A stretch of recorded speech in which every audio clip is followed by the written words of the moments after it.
The Bill Clark Show, presented by Dr. Pepper. And now, Coach Bill Clark. Welcome into another edition of the Coach Bill Clark Show, presented by Dr. Pepper, Buffalo Rock, Pat, along with Molly, Coach Bill Clark. It's your show. How you doing, Coach? I'm well. Got to go down to the beach and speak to the Park and Rec for the whole state, who are obviously very aligned with us with Coach Safely. So really good to see those. That's what they do. They deal in sports all day, every day. Kids and really a lot of adults. Recreation, park and recreation. So it was fun. It was interesting, and I've told this story before, and you know this. When Coach Safely was first launched, Trustful was one of the first parks and recreation that took in the program and made all the coaches help run the baseball park. And so, it was mandatory that everyone had to take the CoachSafely.org test, or you could not be certified to coach in Trustful. And I know many other parks and recreations, and now it's a state law. Now it's a state law, and I think Trustful leading the way. Obviously, you being there, big deal. But I think now that we're about to have the launch of the app, and how the accessibility of it, we've updated the course and the accessibility. But I want to say it again: the Park and Rec folks in our state are just the best of the best, and we're talking about schedules and lining up fields and all the things that they do so our kids can get out there and play and enjoy sports. Appreciate them. Well, we're gonna have a fun time today, as we do each and every week on this show. But as we head into the off season, and there's so many headlines, Coach, every single day when we do 3-man front. Unfortunately, it almost seems like we had to have a law degree to figure out what's going on with TROs and circuit courts and appeals and all this kind of stuff's going on with player availability. So I just started thinking about the overall health of the game. I know you're talking about CoachSafely.org and the overall health of youth and coaches.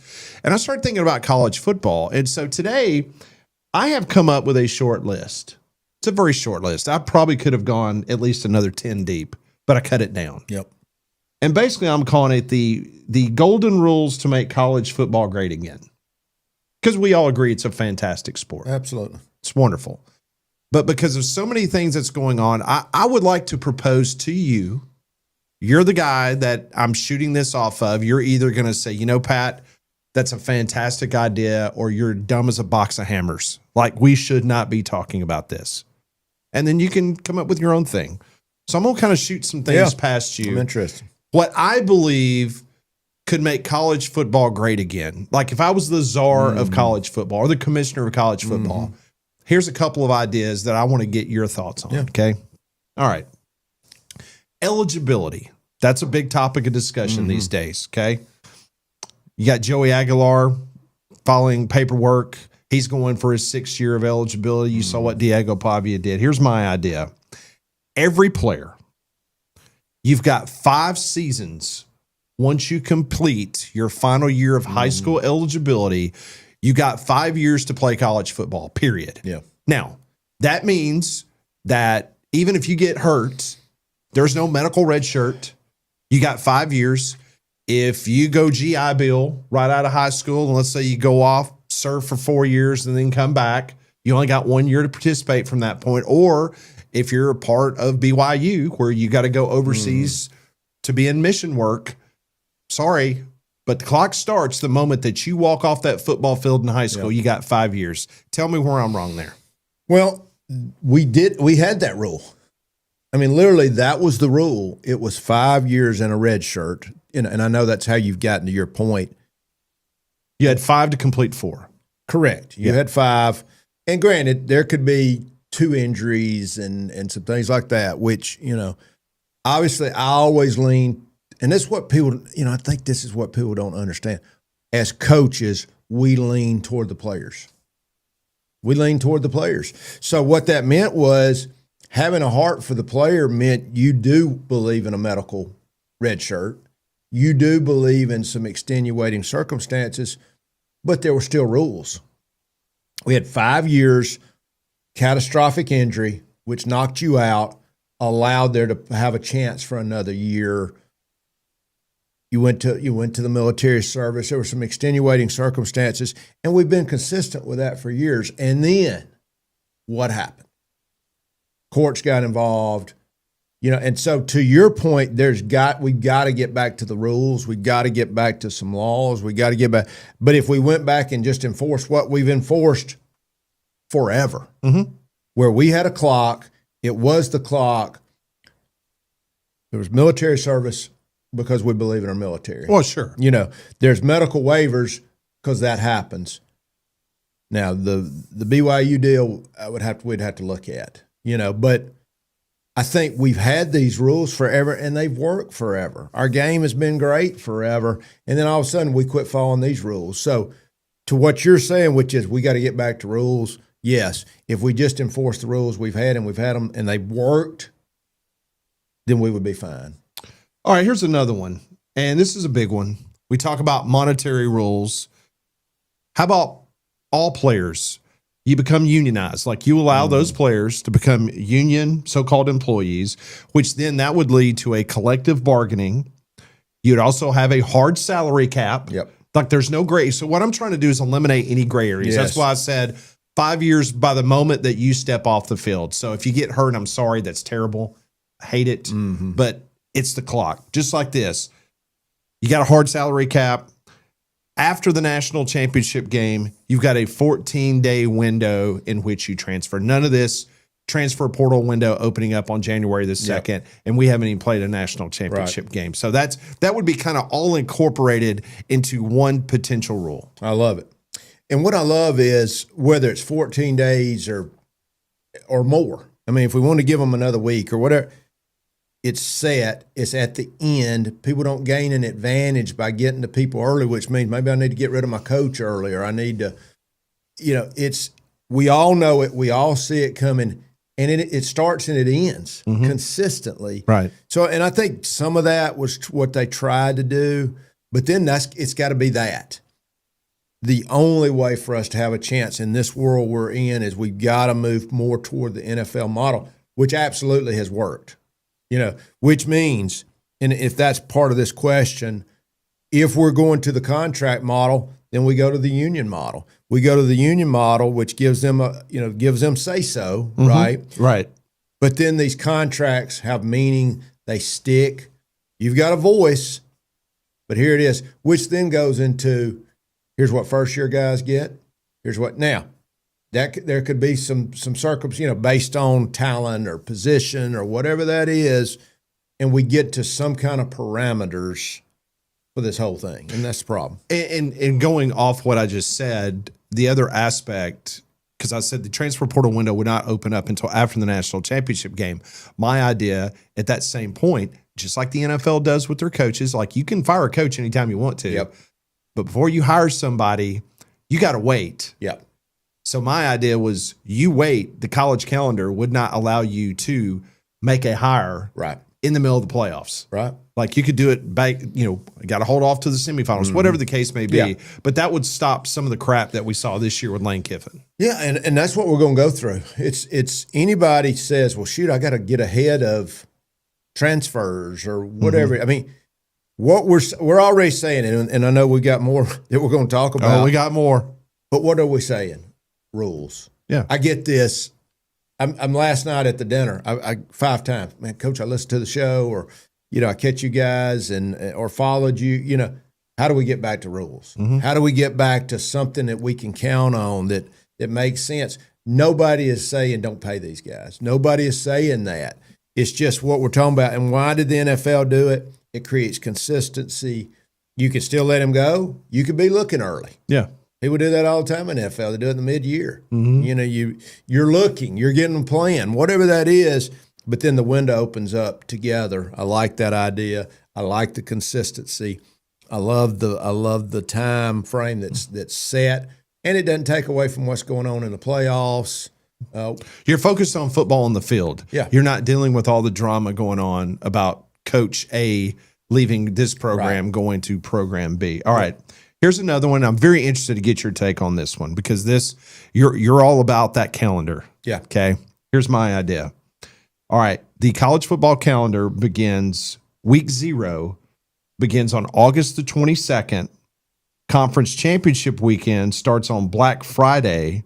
Selection Sunday for the CFP will be the Sunday after Thanksgiving. Your thoughts on that?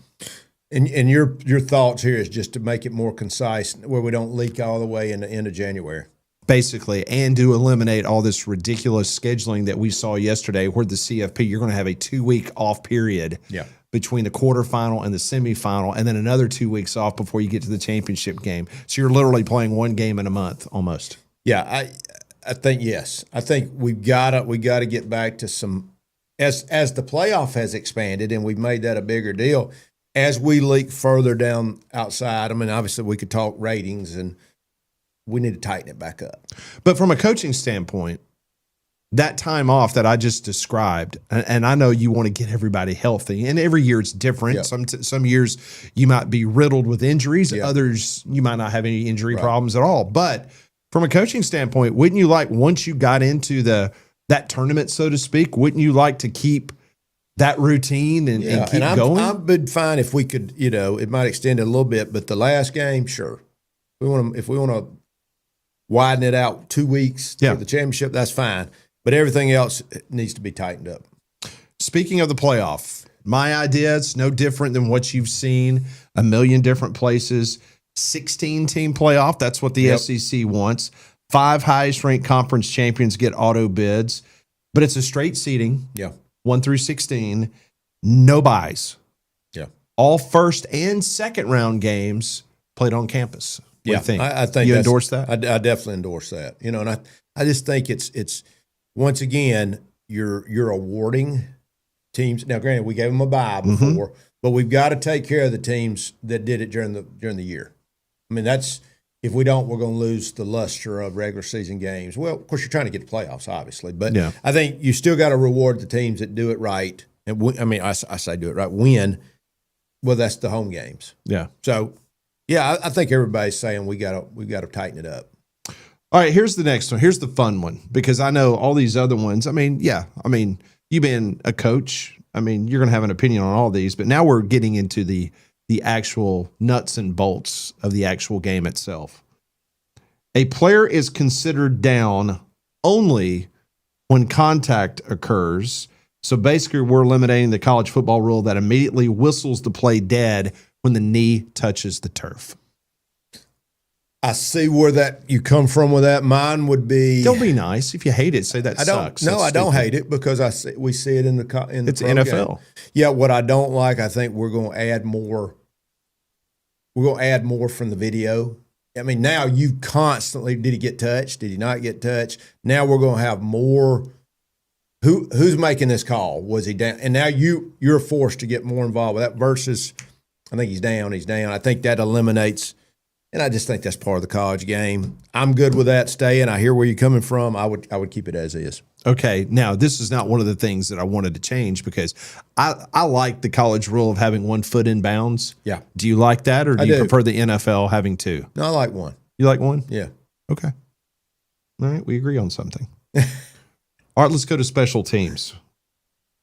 Kick extra points. I'm in favor of the college game. Let's make it interesting. Let's do like the NFL did. Instead of kicking it, basically it's a 20-yard field goal in college. You set the ball on the 3. Yep. 7 yards back to the 10, 10 yards back to the goalpost. That's 20 yards. I suggest moving it back to 35 yards, which is going to make it interesting, especially in the college game. I absolutely agree with that. Okay. Yeah, I love it. I think, once again, it puts more emphasis back on the special teams, which also opens up to the idea of maybe more 2-point conversions. So, I love that. That's just it's just an afterthought. When then we get back making it interesting, which makes the game more exciting. Yeah, that's what I'm for, because I'll give the NFL credit. By them just moving the extra points back, yes, it is not guaranteed like it used to be. Yeah, absolutely. No. Love okay. It. Well, I'm a little surprised that you and I agree on something. About 500 here. There you go. I'm not as ridiculous as you think I am. No. All right, here we go. We're going to stay on special teams here. These are my rules to make college football great again, and getting Coach Clark's opinion on this. Onside kicks, completely remove them. Be done with them. Out the door.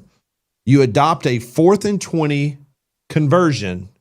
Basically, you get the ball on your own 25-yard line. You got one play, 4th and 20. If you convert, you get the ball wherever you converted. So, in other words, you get the first down. You could be at your 45 or 46-yard line. Mm-hmm. What do you think? No, You don't like that? I don't. Okay. But there it goes to tradition. Not that. I mean, from an excitement standpoint, maybe. I think when you get to that point of the game, you've had to work to get there. It's almost over. So you're still in favor of the onside kick, I am. just not that version that I just brought up in regards to the fourth. I still am in favor of the onside kick. Okay. But I mean, I think that's not a crazy idea. It makes for a potentially more exciting game because there's a lot less chances for an onside kick. I guess the tradition of the onside kick, the way we do it now in college, not what the NFL's turned into. Did you ever have anybody, whether it was in high school or college, that you had a really, really good kicker that had a good spin or a good bounce that Absolutely you felt pretty confident about? Oh, yeah. Yeah. And there's sometimes where you're like, there's no doubt we'll get this. We will get this if we have to kick one and we didn't have to use it. I had we worked the heck out of it to be ready, and then sometimes we never got to take it. Did you have anyone that do that now? The very popular is just you don't even put the ball on the tee. Yeah. And then you're basically, it's like you're doing a corkscrew, like where you're kicking the point of the football and you're. We didn't get to that, but I think why that's going on now in the NFL, it's just, you're just trying to create crazy hops. And it changed just for the people out there to know, used to, we were coming up for years. It was, you got 10 guys up, you got one guy back. Sometimes you'd go 9-2. If there was a maybe, they would kick it deep, but everybody was a ball guy.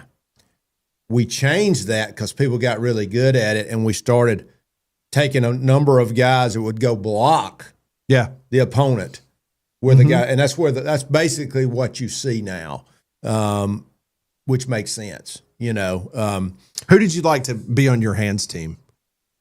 Yeah, so that changed when we used to. Obviously, it was every guy that had great hands, but then it turned into these three guys. Let's just say the three guys on that the could right, barrel over somebody, linebacker type. Right. They're going to go attack the guy on the other side who's sprinting at them. Yeah, they got to go attack them on their side of the line to create separation. And then, you're talking about these two guys here that are going to be the guys that catch it, or the guys that catch it with pressure on punt return guys.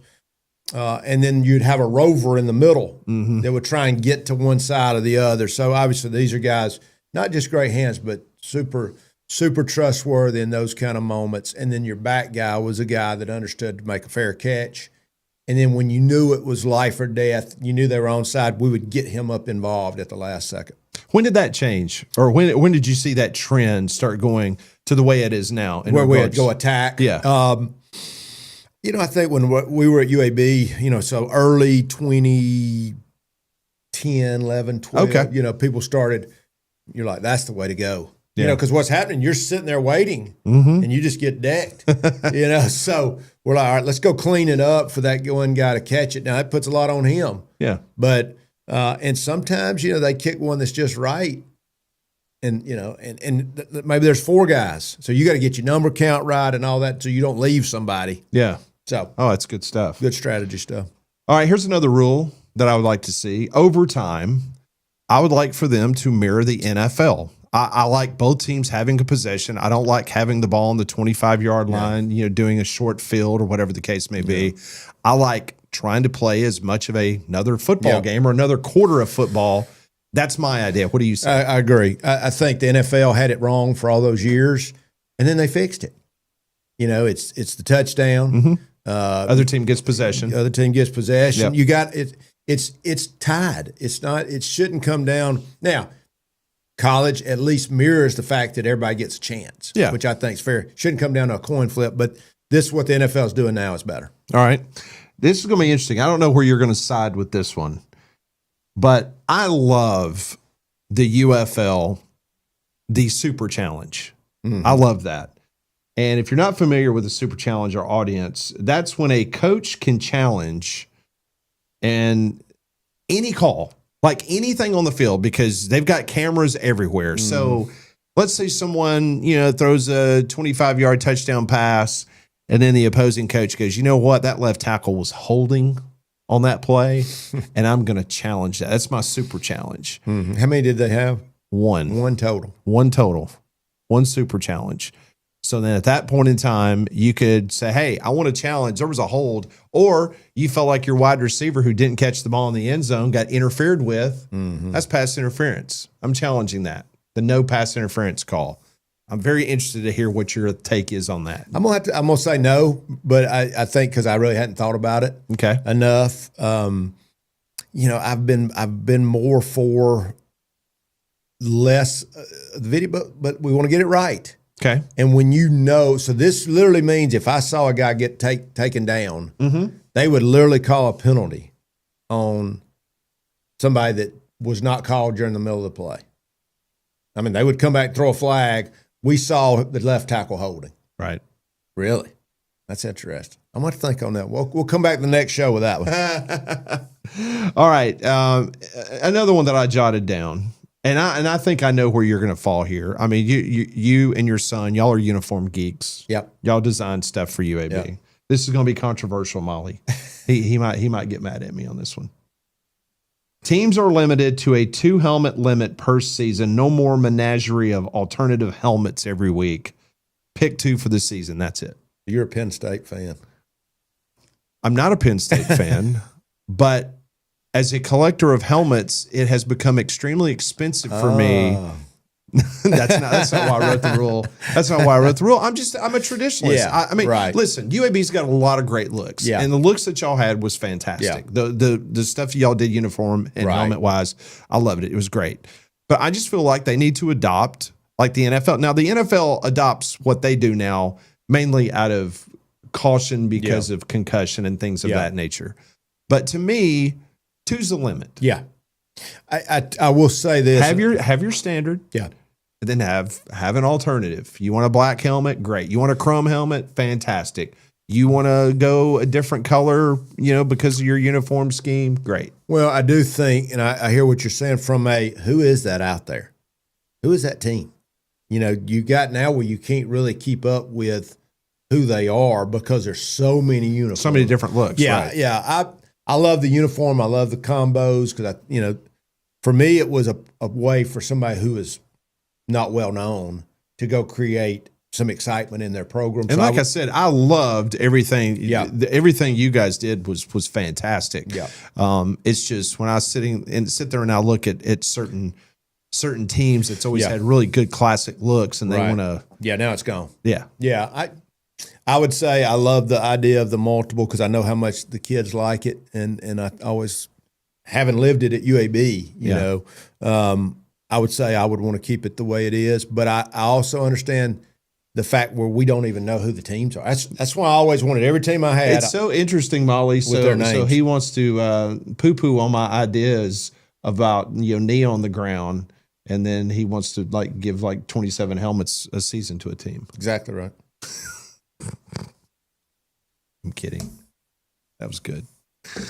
All right, that was just some of the things that I just jotted down quickly, the way I wanted to change the game. Just how your mind works.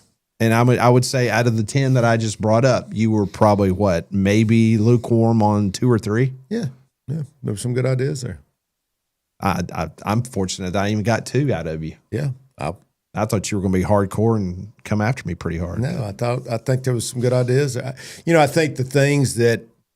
I know you like the calendar, you like the rules, you like stuff like that, but you're old school when it comes to the onside kicks. Well, I think too, like sometimes when I hear an idea, give me some time on it. Okay. But were you ever on any rules? Mm-hmm. I was on the rules committee. My last. So which rule can we blame you for? All the. But were you ever on any rules? Mm-hmm. I was on the rules committee. My last. So which rule can we blame you for? All the good ones are the ones I did. all the good ones? All the ones that got fixed. Well, I was one of many on the rules committee.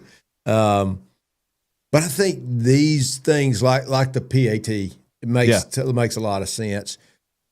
You really like that one. I love that one. Yeah. No, because I like the fact that make it a little bit more intriguing. That's right. Anything, too, that rewards good coaching and good work, which Yeah, 20-yard field goal is nothing. No, that's. I mean, you're. I could hit a 20-yard field right. goal. I just don't think it doesn't reward good hard work. Not that because we work PAT field goal every day. Yeah, as a team, tons of. I mean, the kickers are always working, but we worked it every day because it was that important. And I wanted him to always have the sense of the team moving the ball. Balls on the 3, balls on the 5. That hard, sharp angle. So yeah, I like that idea, and I think it benefits teams that do a good job in special teams and focus on that. So I love that one. One thing we do love is Smart Bank, and you're on the board for Smart Bank, and they get award after award for their customer service and everything they do for all their customers. Yeah, and I think we talk all the time about the people, and I think the people who like great service, just like when you go to a restaurant, the food's great, but also that good service where people know who you are, they take care of you, they spend extra time with you. People are friendly. You got a number you call, and you're calling somebody that gets you. I really think I know that's what we got going at Smart Bank. So I think it's worth checking out for sure. All right, we were just talking about Smart Bank, Coach. Another thing that I was coming up with in my smart head of mine was the hash marks. Do you like the fact that the hash marks in college do not mirror the NFL? No opinion. There's opinions because you get on the hash. It's significant in college. Obviously, the idea in the more offense for the NFL. That's why it's closer hashes. Yeah, I think in the pro game, the defenses are so athletic that it doesn't matter as much. But I think in college, I think that would just be one more thing for the offense, which I would not be for. I think they got every advantage right now. Yeah, you being a defensive guy, you would be against that. We've got every advantage in the world for the offense. Yeah. And I think we're a lot more lenient with our rules. Okay. In college. That's fair. I think they're a lot less likely to call linemen downfield on RPOs. And no, I wouldn't be for it. Okay. All right. One thing I know you're for is Donahue Chevrolet, and you come rolling in here every single week for the program. And I know they great fine sponsor. Know those guys for a long time. Yeah. In fact, I was at the Park and Rec dinner last night and had a listener of ours talk about Donahue. And they were talking about your car being dirty. He talked about how clean he had heard my car was and my Tahoe. And but what good folks that were at Donahue. He had actually gone over there and listened to us and purchased a vehicle. I tell him he's got good sense. Yeah. Coach, we started the show. Let's end the program where we started, and that's Coach Safely. You're down at Orange Beach, and there's just, it's really cool because each and every week there's something new and exciting that you guys are launching at CoachSafely.org, and the Southeast and the country is getting behind your program. Yeah, once again, Alabama started this. We started this right here in our state. 2 laws now. All youth coaches are to be trained. We have the safety course. Now we have an app that's about to launch in maybe 1 week, but I'm going to say for sure 2 weeks with new content. We'll come back with a lot of video and other things that go with that. But and I'm telling you, just from our medical pieces alone, whether it's talking about using AED, it's talking about CPR. I want all my kids to have it. Coaching or not coaching. Right. I think just the access to safety, but great modules on there. Like I said, we're going to be adding the video. And here we go, Georgia, Louisiana, Tennessee. I know Arkansas is another Arkansas state has the law. We're already there. So this thing's about to go national, but Alabama first, but it's going to go national. Yeah, so PSAs you've been launching with a lot of David Pollock, Jim Donnan, obviously Kirby Smart, Brent Key over in Georgia, and so I know you got a lot of exciting things coming up. And speaking about exciting, Webb Concrete and Building Supplies, another great sponsor here at the Bill Clark Show. Yeah, Phil Webb and those guys, just all the things you need to build a house, build a business, from flooring to obviously to concrete and all the things in between. So then we got 9 locations across the state. So check our guys out at Webb Concrete and Building Supplies. Yeah, we appreciate all the sponsors of the program. And also, we couldn't let a show go by without talking about Jimmy Lee and Buffalo Rock and everything that they do, not only being a great sponsor of this program, but everything that they do in Central Alabama and across the Southeast, Buffalo Rock and Dr. Pepper. Yeah, they've just not new locations, but extended, better locations up in Huntsville, down on the coast, Gulf Breeze. I think we got one coming to Panama City area. So they service this whole state and this whole area. And of course, Jimmy gives back, philanthropic as they come. No, there's no doubt about it. We appreciate you tuning us in each and every Thursday on this program. For Coach Bill Clark, Molly, I'm Pat. Have a great week. We'll see you next time on the Coach Bill Clark Show, presented by Buffalo Rock Dr. Pepper.